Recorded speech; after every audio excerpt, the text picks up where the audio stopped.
ආයිබෝවන් අපේ ගෙදර කුක්කින් YouTube channel එකට අදත් ඔයගලන්ව ආදරෙන් පිළිගන්නවා.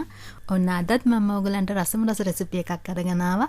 මම ඔයගලොත් එක්ක හදන්න යන්නේ අමුද්‍රව්‍ය දෙකක් පාවිච්චි කරලා රසම රස ඩෙසර්ට් එකක්. මේක හදන්න අපිට ඕන කරන්නේ චොක්ලට් උයි කෙසෙල් ගෙඩිය විතරයි. එහෙනම් අපි බලමු මේ රසවත් ඩෙසර්ට් එක හදන්නේ කොහොමද කියලා.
අපි අමුද්‍රව්‍ය දෙකක් පාවිච්චි කරලා හදාගත්ත ඩෙසර්ට් එක තමයි මේ තියෙන්නේ.